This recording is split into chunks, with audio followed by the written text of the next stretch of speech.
What's up, everybody, and welcome back to the channel. Thank you for tuning in. This is KB with the Foxhole. If you're new here, welcome.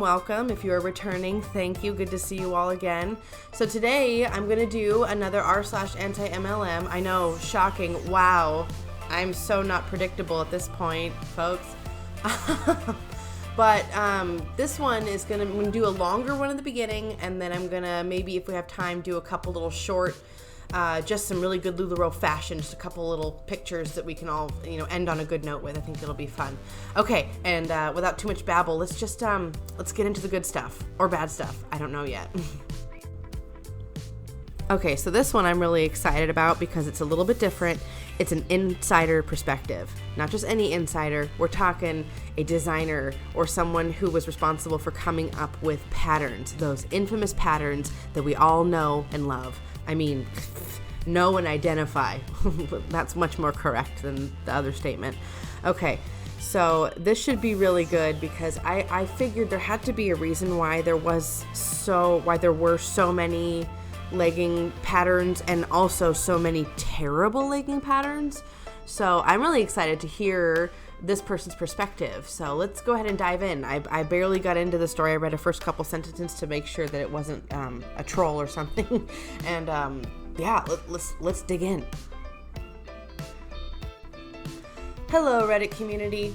After viewing the Vice documentary about LuLaRoe, I felt I wanted to share some information with regard to this company's art department, particularly how their design team is run. I've worked as former colorist/textile designer for them a while back, fresh out of art school. When I landed the job, I was super excited. Little did I know the working environment was just horrendous. What I disclose here is information in which I've experienced and observed at their corporate office in California. The art department was run by Brian Mitchell and Patrick Wingett, who has now left. The design company had roughly 3 textile designers who created the art and 3 colorists who would be generating different colorways. All of these artists had their monitor hooked up to the art director's, Brian, big monitor in his office, and he can see what everyone is doing at all times. If a designer is working on something he's not okay with, he'll yell across the room for you to change it. Everyone can hear it, as the space was very open. Even HR, production, IT, and other departments can hear. Moreover, each designer had a benchmark/quota they had to hit each day. Here's the breakdown. Textile designers were required to do 50 to 60 patterns each day. Colorists had to generate 200 to 300 colorways each day. Not only that, but at every hour, the designers had to yell out their number of how much they did total, and a fellow designer would enter it in a spreadsheet to keep track. This created an incredibly hostile work environment where it made things competitive amongst the designers. On top of that, the job was from 8 a.m. to 5 p.m. with only 30-minute lunch breaks. You did have a little bit of break time throughout the day, but since you needed to hit your number during each hour, I was afraid to even take my breaks. Over time, it wore me down, and I felt there was no support from the art department. Even being amongst my fellow designers, they didn't seem to express any discontent, so I thought it was normal for them. From what I had gathered, none of the designers stayed for more than a year. They either quit or were fired too early. The designers were like hamsters on a wheel, each day doing the same things over and over until they were burned out. And then they hire new designers, like myself, who didn't know any better as a young art graduate. What I wanted to share with this post was not only what I've observed and experienced, but also clear the fog on why a lot of patterns are done so badly. Bad art direction and the hostile work environment. As many of you are aware, the patterns and colors are questionable because there's absolutely no time for the artist to create their best work. If you have a amount of designs to hit at the end of the day, you end up using shortcuts and cut corners in design decisions because the structure of the working condition dictated this. Hence, this also explains why artwork is stolen from the internet. Artwork is done in bad taste and gaudy colorways. A lot of designers come and go and viewed as dispensable, but at the heart of it, Brian Mitchell, the art director, holds no accountability and was always on his high horse barking orders. I would like to thank Vice for unveiling the corruption that exists within LuLaRoe. The issues run deeper, not just with the CEOs and abrasive consultants. Their art department is a terrible working environment, and I hope sharing this story helps prevent fellow young textile designers from working at places like this. I made this mistake, so others don't have to. Best. Oh, wow. Okay.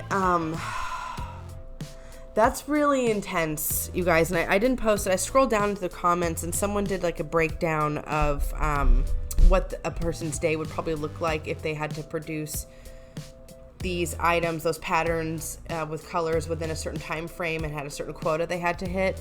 In order to fit the time frame, including a lunch break, etc., we're talking they'd have to come up with a pattern and finalize it within 10 minutes. So every 10 minutes they were completing, theoretically, a pattern and producing it or publishing it or whatever, you know?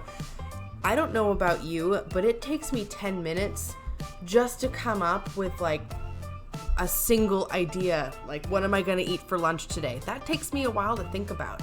I can't even fathom having to come up every 10 minutes and complete a pattern. How the hell can you do that? There's no way. That's why, like the person said, the OP said, that's why they were stolen patterns, and the reason they looked so bad was because they didn't have time to really go through all the thought, like, does this actually look good together? Because they're just like, put this together, does that go together? I don't know, to hell with it, just send it through, just publish it, I gotta get my quota. Woof, you guys. Wow, I feel like I just learned a lot. It's not like anything positive. I don't feel happier knowing that, unfortunately, but, well, ding ding. The more you know. Well, I don't know about you, but that last one depressed me, so why don't we cheer ourselves up a little bit and look at some terrible fashion hacks, specifically LuLaRoe fashion hacks. Because when your dress is the wrong size, you can just F it up. Just rubber band it here and put a bra on there and you are good to go. You are good to go. Itty bitty titty committee hack to keep the strapless maxi up. Summer fun for the win. Are they really implying that a hack to keep the dress up from falling down is to put on a strapless bra over the top of the dress? That's not a troll, right? That's serious. Is there anyone am I missing something? Is that supposed to be a style? I think that looks like you're wearing your bra on the outside of your dress. I don't know how else to interpret it. Like, oh, I don't know if anyone's seen the movie Splash with Tom Hanks and Daryl Hannah and John Candy from the 80s, but there's this sweet old lady who gets struck by lightning and she's his secretary, administrative assistant. Anyway, and she comes to work with her bra over the top of her clothes, and she's such a sweet lady, nobody says anything. And in that case, it's fine. But here, I feel like I'd say something. And then like the tennis ball size knot on her side. Oh, I don't know what that's for. How that could help possibly hold up the dress. I don't know. Summer fashion. When you want to feel nice and cool and breezy, the best thing you can wear is a velour robe over your summer dress. Yes, folks, I'm not kidding. This was labeled as summer style. This was like a summer outfit, a little dress with a necklace and then a velvet cloak.